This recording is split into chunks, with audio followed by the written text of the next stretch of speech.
I'm going to speak on our different callings and gifts in relation to Deuteronomy 2 and how we grow into those callings and gifts that God has for us. In Deuteronomy 2, God tells the Israelites they've been wandering in the desert or the wilderness for 40 years in the mountains, and it's time for them to come out. So he changes their course from the wilderness. Remember, we all have to go through a wilderness period with God where the enemy tempts us, and we have to come back with the Bible, and we have to come back with scriptures. But at some point, God will change our course. And the way that God has this chapter set up is in the way that he changes our course in order to grow in the understanding and be trained in our calling for him and get our inheritance. As I go throughout this passage, remember that our inheritance are the promises of God, not only being able to walk fully in the calling that he has for us, but all the promises, including healing and peace, right? So that equates to the lands that they are to walk through and whether they possess them or not. So the first land that he tells them to walk through, he says to go to your brethren's land. And he says, do not take possession of it. So you are not to take over it. It is not yours. It's going to be Esau's. It's Esau's land. You are just to simply buy from them because they had eaten less in the wilderness. He says to buy from them and enjoy the blessings, right?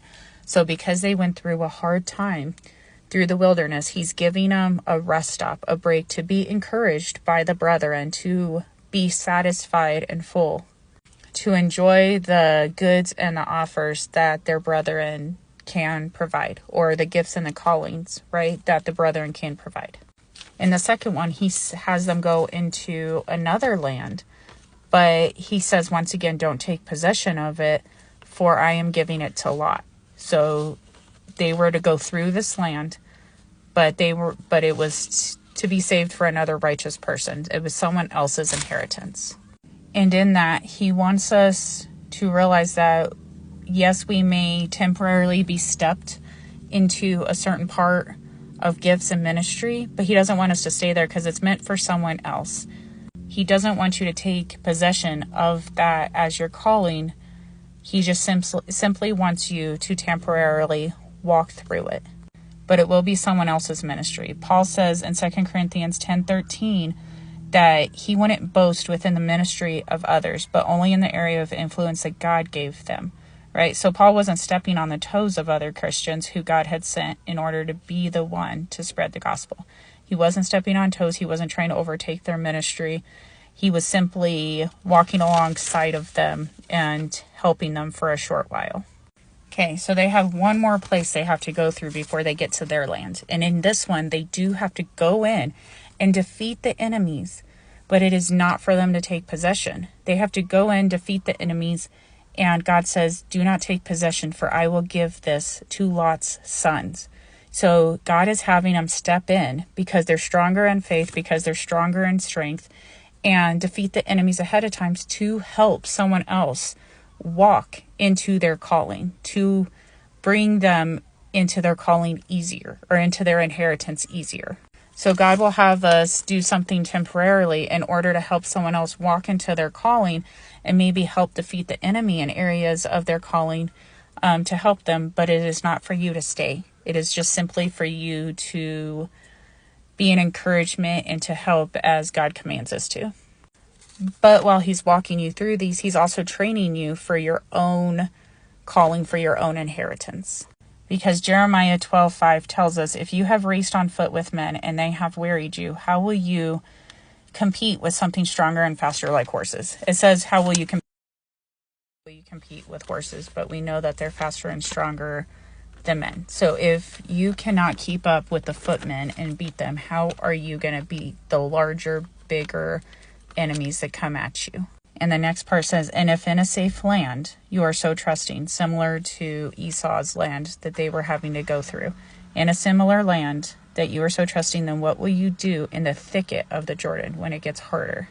All of those lands Christians have to go through in order to grow their own faith, grow their own grit and perseverance. If you notice, it's a small step up. He first sends you into a place where you're well encouraged and loved after the wilderness, which is hard, right? Then he slowly grows you into defeating your own enemies when you get to your own inheritance. We haven't even gotten to that part yet. Because when you get to your own inheritance, the enemy fights you harder and will come against you because he doesn't want you to step into your inheritance and calling, because you're a complete danger to him. Because once God finally gets them to the place where they're meant to have their inheritance, their land, with the king of Siren, I think it's called, or Siren, the king of something, I can't remember. I remember Siren. But he says that will be the land they possess. And so the Israelites reach out to the king and say, hey, can we come through your land? Coming in peace, can we come through your land and just eat, drink, and rest on our way? But God had intentionally hardened their heart, or the king's heart, in order that the Israelites would take them over. And it becomes very difficult to get past that. And many Christians don't make it because it is so difficult.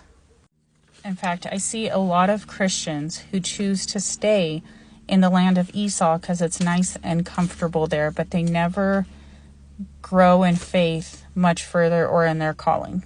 Then there may be some who make a choice to go up the ranks and go into each land, and they may get to the point where they are defeating the enemies.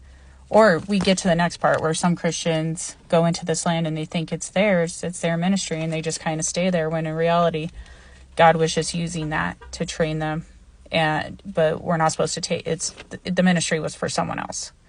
Then some people may get up to the point of defeating enemies for others, and they still think it's their land and they stay there, or it becomes too hard for them because at this point they're having to battle the enemy, they're having to battle Satan, right? And so it becomes too hard for them. So they choose to either back down, back into someone else's ministry, or all the way back into Esau's land and go backwards. Or they choose to fall away completely because they had no root within themselves.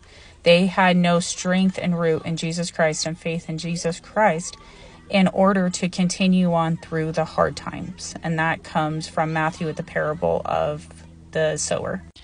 But you are the most useful where God places you, not where you choose to be. To persevere through each of these lands, of each of these training methods, will lead you to a blessing and inheritance that is far greater than what any of those other lands can offer, because you're going to continue to find deliverance and peace through each of those lands as you obey God. But once you get to your inheritance, it will be far greater than those. It's truly indescribable what kind of peace and blessing comes on you when you walk in the ways that God wants you to walk for your life.